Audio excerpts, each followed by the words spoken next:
कभी आपने महसूस किया है रात के सन्नाटे में जब सब सो रहे हों, आप अकेले जागते हैं, दिल में एक भारीपन, आंखों में नमी और दिमाग में हजार सवाल घूम रहे हों।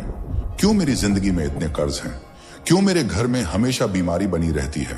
क्यों मेहनत करने के बावजूद गरीबी मेरा पीछा नहीं छोड़ती? दोस्त, अगर आज ये सवाल तुम्हारे दिल में है तो जान लो, ये कोई संयोग नहीं है कि तुम ये शब्द सुन रहे हो।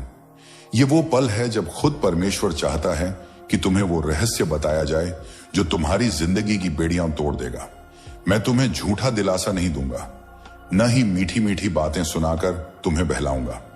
मैं तुम्हें वो सत्य बताने आया हूं जो कई लोगों ने सुना और उनका जीवन हमेशा के लिए बदल गया। ये सत्य 3 गुप्त वचन हैं, परमेश्वर के वचन, ऐसे वचन जिन्हें अगर तुमने पकड़ लिया तो चाहे तुम्हारा कर्ज कितना भी बड़ा हो, बीमारी कितनी भी पुरानी हो और गरीबी कितनी भी गहरी हो, सब परमेश्वर की शक्ति के सामने घुटने टेक देंगे। लेकिन इन तीनों वचनों को एक साथ नहीं बताया जाएगा, क्योंकि ये सिर्फ जानकारी नहीं है, ये यात्रा है। हर कदम तुम्हारे विश्वास को गहरा करेगा और हर अगला वचन पिछले से ज्यादा ताकतवर होगा। आज मैं तुम्हें सिर्फ पहला कदम दूंगा, पर पहले एक कहानी। एक औरत थी, टूट चुकी थी, कर्ज इतना कि घर का सामान तक गिरवी था, पति बीमार, बच्चे भूखे और जिंदगी में हर तरफ अंधेरा। एक रात वो अपने कमरे में रो रही थी और बोली, हे प्रभु, अगर तू है तो मुझे बचा ले। उसी रात उसके कानों में एक आवाज गूंजी। आवाज ने सिर्फ इतना कहा, मेरी छाया में आ, मैं तेरा शरण स्थान हूं। सुबह जब वो उठी, उसने बाइबल खोली और उसकी आंखें एक वचन पर जाकर ठहर गईं। जो परम प्रधान की छाया में बैठा रहता है वह सर्वशक्तिमान की छाया में ठहरता है। भजन संहिता 91:1। उसने यह वचन अपने दिल में उतार लिया। हर दिन सुबह और रात वो इसे जोर से बोलती, जैसे अपने चारों ओर एक अदृश्य ढाल बना रही हो। धीरे धीरे अद्भुत बातें होने लगी, बीमारी हटने लगी, कर्ज चुकाने के रास्ते खुलने लगे और उसके घर में फिर से हंसी लौट आई। दोस्त, पहला गुप्त वचन यही है, मैं परमेश्वर की छाया में हूं और कोई ताकत मुझे हिला नहीं सकती। लेकिन याद रखना, यह वचन सिर्फ बोलने के लिए नहीं, जीने के लिए है। जब तक तुम हर परिस्थिति में इसे अपने दिल में धारण नहीं करोगे, तब तक इसका असर पूरा नहीं होगा। और अब मैं तुम्हें अगले कदम पर ले जाऊंगा, जहां दूसरा गुप्त वचन खुलेगा जो तुम्हारे जीवन की बंद दरवाजों को एक एक कर खोल देगा। पर उससे पहले मैं चाहता हूं कि आज रात तुम यह पहला वचन अपने घर की हर दीवार को सुना दो, ताकि अंधकार की कोई ताकत तुम्हारे करीब ना आ सके। कल रात क्या तुमने वो वचन अपने घर की दीवारों को सुनाया? क्या तुमने उसे अपने दिल से कहा या बस होंठों से बड़बड़ाकर छोड़ दिया? दोस्त, परमेश्वर के वचन में ऐसी ताकत है जो शब्दों में नहीं बल्कि विश्वास में बसी होती है। अगर तुम इसे सिर्फ एक जादुई मंत्र समझकर बोलोगे तो यह बस हवा में उड़ जाएगा। लेकिन अगर तुम इसे ऐसे पकड़ोगे जैसे डूबते हुए इंसान को तिनके से नहीं बल्कि चट्टान से पकड़ना चाहिए, तब यह वचन तुम्हारे जीवन में आग की दीवार बना देगा। याद रखो, पहला गुप्त वचन था, मैं परमेश्वर की छाया में हूं और कोई ताकत मुझे हिला नहीं सकती। यह सिर्फ शब्द नहीं, यह एक स्थिति है, एक स्थान है। जब तुम इस छाया में होते हो तब बीमारी, कर्ज, गरीबी, ये तीनों तुम्हें छू भी नहीं सकते। लेकिन सवाल है, हम इस छाया में कैसे बने रहें? क्योंकि हकीकत यह है कि हम सुबह प्रार्थना करते हैं और शाम तक डर, चिंता और गुस्सा फिर से हमें पकड़ लेते हैं। तो क्या इसका मतलब यह है कि हम परमेश्वर की छाया से बाहर आ गए? हाँ, बिल्कुल। और यही वह जगह है जहां दूसरा गुप्त वचन तुम्हारी मदद करेगा। एक पुरानी सच्ची घटना। सालों पहले एक गांव में एक गरीब किसान था। डूबा, खेत बंजर, घर में खाने को अनाज नहीं, लेकिन उसके पास एक पुरानी फटी हुई बाइबल थी। एक दिन उसने भजन संहिता 23:1 पढ़ा, यहोवा मेरा चरवाहा है, मुझे किसी वस्तु की घटी ना होगी। उस दिन से उसने ठान लिया, मैं अब किसी चीज की कमी की शिकायत नहीं करूंगा। अगर यहोवा मेरा चरवाहा है तो वह मेरी हर जरूरत पूरी करेगा। शुरुआत में हालत नहीं बदली, कर्ज वही, गरीबी वही, लेकिन उसके शब्द बदल गए। जहां पहले वो कहता मेरे पास कुछ नहीं है, वहां अब वो कहता मेरे पास यहोवा है और वही सब कुछ है। धीरे धीरे उसकी सोच बदल गई, उसकी आदतें बदल गईं और फिर उसके हालात भी बदल गए। कुछ महीनों में खेत में बारिश आई, फसल उगी, कर्ज चुक गया। लोग हैरान थे, लेकिन वो जानता था यह सब वचन की सच्चाई थी। दूसरा गुप्त वचन, यहोवा मेरा चरवाहा है, मुझे किसी वस्तु की घटी न होगी। दोस्त सोचो, जब एक भेड़ अपने चरवाहे के साथ चलती है तो क्या वो भूख की चिंता करती है? क्या वो रास्ता खोने से डरती है? नहीं, क्योंकि चरवाहा जानता है कि कब चरागाह पर ले जाना है, कब पानी पिलाना है और कब खतरे से बचाना है। तुम्हारा परमेश्वर भी तुम्हारा चरवाहा है, लेकिन समस्या तब होती है जब हम उसकी आवाज सुनना छोड़ देते हैं। हम अपनी योजना, अपनी समझ पर भरोसा करने लगते हैं और फिर अंधेरों में भटक जाते हैं। अगर तुम चाहते हो कि गरीबी तुम्हारे घर से भागे, तो तुम्हें इस दूसरे गुप्त वचन को अपने दिल में बैठाना होगा। सुबह उठते ही इसे बोलो, दिन में जितनी बार सांस लो उतनी बार याद करो और सोने से पहले इसे फिर दोहराओ। तुम देखोगे, जहां पहले खाली थाली थी वहां खाना होगा, जहां खाली जेब थी वहां संसाधन होंगे, जहां निराशा थी वहां उम्मीद होगी। सच्चाई ये है, कर्ज, बीमारी और गरीबी ये सिर्फ आर्थिक या शारीरिक समस्याएं नहीं हैं। ये आत्मिक जंजीरें हैं जो तब टूटती हैं जब हम अपने जीवन को परमेश्वर के हाथ में सौंप देते हैं। पहला गुप्त वचन तुम्हें परमेश्वर की सुरक्षा में ले आया। दूसरा गुप्त वचन तुम्हें उसकी देखभाल और प्रावधान के अधीन कर देगा। लेकिन कहानी यहां खत्म नहीं होती, क्योंकि एक तीसरा गुप्त वचन भी है जो इन दोनों से ज्यादा ताकतवर है। एक ऐसा वचन जो न सिर्फ तुम्हें मुक्त करेगा, बल्कि तुम्हें उस स्थान पर खड़ा करेगा जहां से तुम दूसरों को भी मुक्त कर सकोगे। अब सोचो, अगर परमेश्वर तुम्हारा शरण स्थान है, पहला वचन, और तुम्हारा चरवाहा है, दूसरा वचन, तो फिर भी कभी कभी मुसीबत क्यों आ जाती है? क्योंकि शत्रु जानता है अगर उसने तुम्हारे विश्वास को हिला दिया तो वह तुम्हारे जीवन में संदेह के बीज बो सकता है, और संदेह आशीष को रोकने वाला सबसे बड़ा अवरोध है। तीसरा वचन इस संदेह को जड़ से उखाड़ देगा। लेकिन उससे पहले आज मैं चाहता हूं कि तुम यह करो। 1, पहले गुप्त वचन को सुबह और शाम जोर से बोलो। दूसरे गुप्त वचन को हर जरूरत में दोहराओ। जब भी डर, चिंता या अभाव का विचार आए, तुरंत कहो, यहोवा मेरा चरवाहा है, मुझे किसी वस्तु की घटी न होगी। अगर तुम तैयार हो तो अगले हिस्से में हम उस तीसरे गुप्त वचन को खोलेंगे जो तुम्हारे जीवन में स्थायी विजय का द्वार खोलेगा। मुक्ति का दूसरा द्वार आपके दिल में शायद ये सवाल उठ रहा होगा, अगर पहला वचन मुझे सुरक्षा देता है तो मेरी जिंदगी में बरसों से बंद पड़े दरवाजे अब तक क्यों नहीं खुले? भाइयों और बहनों, यही वो जगह है जहां दूसरा गुप्त वचन आपकी जिंदगी में बिजली की तरह गिरेगा। लेकिन उससे पहले मैं आपको एक सच्ची गवाही सुनाना चाहता हूं। बदलाव की कहानी। उत्तर प्रदेश के एक छोटे से गांव में राधा नाम की एक महिला रहती थी। पति का देहांत हो चुका था, 2 छोटे बच्चे थे और ऊपर से साहूकार का कर्ज, रोज की चिंता, रोज का डर, रोज के आंसू। एक दिन किसी ने उसे परमेश्वर का वचन सुनने बुलाया। वो आई, लेकिन उसके दिल में सवाल था, क्या सच में परमेश्वर मेरे जैसे गरीब की सुनेंगे? उस सभा में मैंने वही बात कही जो आज आपको कह रहा हूं। जब आप विश्वास में बोलते हैं तो स्वर्ग का दरवाजा खुलता है।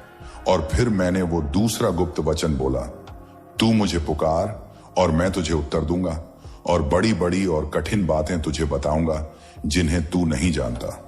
राधा ने उस रात अपने कमरे में फटे हुए आसमान की ओर देखकर ये वचन 3 बार जोर से बोला। उसने कहा, हे प्रभु, मैं आपको पुकार रही हूं, अब आप ही मेरा उत्तर दीजिए। 2 हफ्ते बाद एक रिश्तेदार जो सालों से संपर्क में नहीं था गांव आया और बोला, मैंने तुम्हारा कर्ज चुकाने का इंतजाम कर दिया है। और इतना ही नहीं, उसे पास के शहर में नौकरी भी मिल गई। वचन की ताकत भाइयों और बहनों, दूसरा वचन सिर्फ प्रार्थना करने की बात नहीं करता, ये घोषणा है कि जब आप पुकारेंगे परमेश्वर उत्तर देंगे, शायद तुरंत नहीं, लेकिन समय पर और उस तरीके से जो आपकी कल्पना से भी बड़ा होगा। आज रात अपने घर में अकेले में ये वचन बोलिए। ना सिर्फ बोलिए बल्कि भरोसा रखिए कि परमेश्वर ने आपकी आवाज सुन ली है, क्योंकि जब आप पुकारते हैं तो गरीबी, बीमारी और कर्ज के बंधन ढीले होने लगते हैं। आपके जीवन के अदृश्य ताले खुलने लगते हैं और वो चमत्कारिक दरवाजा जिसे कोई इंसान नहीं खोल सकता, खुद प्रभु आपके लिए खोल देते हैं। लेकिन सुनो, 2 वचन जानना काफी नहीं है, क्योंकि कुछ बंधन इतने मजबूत होते हैं कि उन्हें तोड़ने के लिए तीसरे और अंतिम वचन की जरूरत होती है। वो वचन जो न सिर्फ आपकी जंजीरें तोड़ेगा बल्कि आपको आशीषों के ऐसे मैदान में पहुंचा देगा जहां से आप कभी पीछे नहीं लौटेंगे। और अगले हिस्से में मैं आपको वही तीसरा गुप्त वचन बताने जा रहा हूं। तैयार रहिए, क्योंकि उसके बाद आपकी जिंदगी में पहले और बाद का फर्क साफ दिखेगा। भाइयों और बहनों, हमने अब तक 2 वचन सुने। पहला, जो आपको सुरक्षा और आशीष के घेरे में ले आया। दूसरा, जिसने आपको पुकारने और स्वर्ग से उत्तर पाने की चाबी दी। लेकिन आज मैं आपको वो तीसरा वचन देने जा रहा हूं जो न सिर्फ आपके बंधन तोड़ेगा बल्कि आपको गरीबी से समृद्धि, बीमारी से चंगाई और कर्ज से आजादी में पहुंचा देगा। पहले एक राज सुनो। शास्त्र में लिखा है, आशीषें सिर पर मुकुट की तरह नहीं गिरती, बल्कि उन्हें खोलने के लिए एक दरवाजा होता है। यह दरवाजा विश्वास से नहीं बल्कि आज्ञाकारिता और घोषणा से खुलता है। आप परमेश्वर के वचन को सिर्फ सुनकर नहीं बल्कि उसे बोलकर, मानकर और छलकर ही अपने जीवन की जंजीरों को तोड़ सकते हैं। एक घटना जो मेरी आत्मा को हिला गई, दिल्ली में एक सभा के बाद एक आदमी मेरे पास आया। उसके चेहरे पर थकान, आंखों में हार का दर्द और शरीर पर बीमारी का बोझ था। उसने कहा, भाई मैंने सब कर लिया, प्रार्थना, उपवास, दान, लेकिन हालात नहीं बदलते। मैंने उससे एक ही सवाल पूछा, क्या तुम अपने जीवन में परमेश्वर के वचन को दिन रात बोलते हो? वो चुप रहा। फिर मैंने उसे तीसरा गुप्त वचन दिया, यहोवा मेरा चरवाहा है, मुझे कुछ घटी ना होगी। मैंने कहा, इसे सिर्फ पढ़ना नहीं बल्कि रोज सुबह और रात जोर से बोलना। हर कमी के सामने, हर कर्ज के सामने, हर बीमारी के सामने घोषणा करो कि यहोवा तुम्हारा चरवाहा है और तुम्हें किसी बात की घटी नहीं होगी। चमत्कार का मोड़ 2 महीने बाद वही आदमी मेरे पास आया, लेकिन इस बार उसके चेहरे पर चमक थी। उसने कहा, जब मैंने ये वचन बोलना शुरू किया तो शुरू में कुछ नहीं हुआ, लेकिन धीरे धीरे मेरे दिल से डर निकल गया, नींद वापस आ गई और अचानक मुझे एक ऐसा बिजनेस ऑफर मिला जिसके बारे में मैंने कभी सोचा भी नहीं था। मेरे सारे कर्ज चुक गए और बीमारी भी धीरे धीरे खत्म हो गई। वचन का राज भाइयों और बहनों, ये तीसरा वचन सिर्फ एक वाक्य नहीं है, ये परमेश्वर की प्रतिज्ञा है कि अगर वो आपका चरवाहा है तो आपको कुछ भी कमी नहीं होगी, ना आर्थिक, ना शारीरिक, ना आत्मिक। लेकिन याद रखो, ये वचन तब काम करता है जब आप इसे हर दिन बोलते हैं, जैसे एक योद्धा अपनी तलवार को बार बार चलाता है। तीनों वचनों का मेल अब आपके पास तीनों चाबियां हैं। 1, पहला वचन आपको बुराई और श्राप से बचाता है। 2, दूसरा वचन आपके और स्वर्ग के बीच संवाद का दरवाजा खोलता है। 3, तीसरा वचन आपको आशीष और पूर्णता में स्थिर करता है।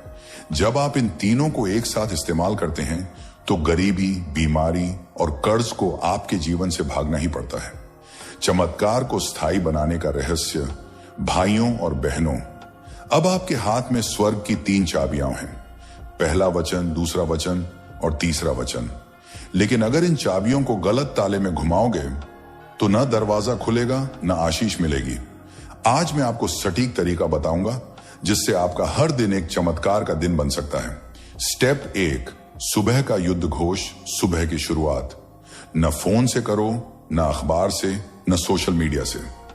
पहला शब्द आपके मुंह से वचन होना चाहिए। वचन 1, कोई हथियार जो मेरे विरुद्ध बने सफल ना होगा। कैसे करें? सुबह बिस्तर से उठते ही ये वचन 3 बार जोर से बोलें। बोलते समय अपनी आंखें बंद करें और कल्पना करें कि चारों ओर स्वर्गदूत खड़े हैं और हर बुरी ताकत पीछे हट रही है। इसे बोलते वक्त विश्वास रखें कि आज का दिन सुरक्षित है। स्टेप 2, दिन के बीच में स्वर्ग से बाद दोपहर या किसी शांत समय पर एक गहरी सांस लें और दूसरे वचन को बोलें। वचन दो, तू मुझे पुकार और मैं तुझे उत्तर दूंगा। कैसे करें? अपने मन की चिंता या समस्या को परमेश्वर के सामने बोलें, जैसे आप किसी दोस्त से बात कर रहे हों।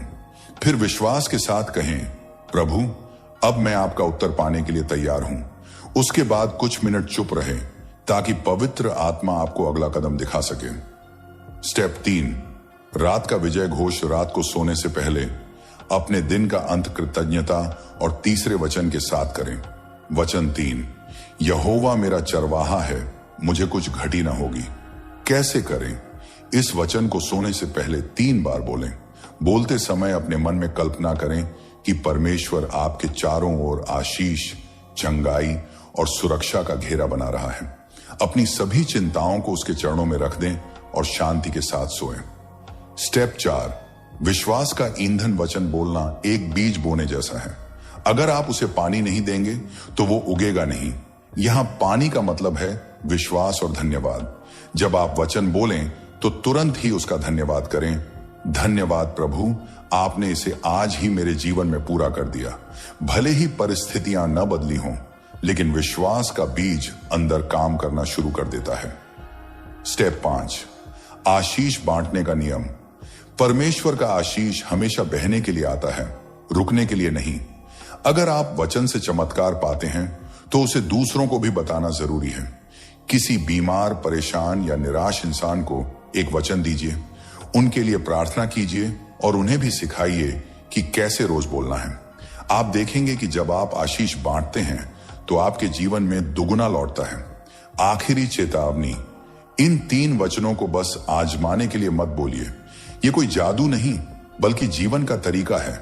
अगर आप रोज के जीवन में इन्हें शामिल कर देंगे तो आने वाले महीनों में आपके हालात, आपकी सोच और आपका भविष्य पूरी तरह बदल जाएगा। आज आपने 3 चाबियां पाई हैं, अब चुनाव आपका है। क्या आप इन्हें दराज में बंद रखेंगे या हर दिन इस्तेमाल करके अपने जीवन के हर बंद दरवाजे को खोलेंगे? तीसरे गुप्त वचन की पहली झलक। दोस्तों, अब तक आपने 2 गुप्त वचन जान लिए हैं। पहले ने आपको परमेश्वर की छाया में ले आया, दूसरे ने आपके बंधन तोड़े और राह खोली। लेकिन अब जो मैं आपको बताने जा रहा हूं वह सिर्फ एक वचन नहीं, यह परमेश्वर का वचन में छुपा हथियार है। याद है मैंने शुरू में कहा था, कर्ज, बीमारी और गरीबी से छुटकारा सिर्फ इच्छा से नहीं बल्कि आत्मिक अधिकार से आता है। तीसरा वचन आपको उस अधिकार का दरवाजा देगा। उस रात में देर तक प्रार्थना में था। कमरे में गहरी शांति थी, लेकिन मेरी आत्मा में एक तीव्र हलचल थी। मैंने कहा, हे प्रभु, 2 वचन आपने अपने बच्चों को दे दिए, लेकिन यह आखिरी वचन क्यों छुपा है? तभी भीतर से एक आवाज आई, क्योंकि यह वचन उन्हीं को दिया जाता है जो सुनने के बाद तुरंत पालन करने को तैयार हों। मेरे आंसू बह निकले, क्योंकि मैं समझ गया यह वचन सिर्फ सुनने के लिए नहीं बल्कि उसे जीने के लिए है। परमेश्वर ने कहा, लोग प्रार्थना करते हैं, वचन सुनते हैं, लेकिन जब मैं उन्हें कदम उठाने को कहता हूं तो वे डरते हैं, टालते हैं और पीछे हट जाते हैं। और फिर प्रभु ने कहा, तीसरा वचन तू अगले सूर्योदय से पहले सुना देगा, लेकिन उन्हें चेतावनी दे, अगर इसे वे दिल से न अपनाएं तो इसका असर उनके जीवन में नहीं दिखेगा। अब मैं आपको तीसरे वचन की झलक देता हूं। यह वचन है, परमेश्वर के राज्य को पहले खोजना। दोस्तों, इसका मतलब क्या है?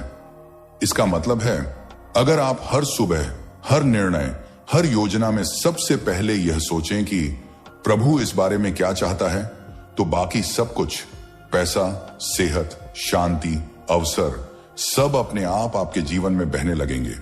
लेकिन यहां एक रहस्य है। ज्यादातर लोग सोचते हैं कि यह सिर्फ एक सिद्धांत है, लेकिन यह आत्मिक चाबी है। जब आप परमेश्वर के राज्य को पहले रखते हैं तो आप अपने जीवन का केंद्र बदल देते हैं, और जहां केंद्र बदलता है वहां दिशा भी बदल जाती है। दोस्तों, तीसरा गुप्त वचन सिर्फ शब्दों का खेल नहीं है, यह आपकी जीवन शैली बदलने का निमंत्रण है। यह आपको चुनौती देता है। क्या आप अपनी योजनाओं से पहले प्रभु की योजना रख सकते हैं? क्या आप अपनी इच्छाओं से पहले प्रभु की इच्छा रख सकते हैं?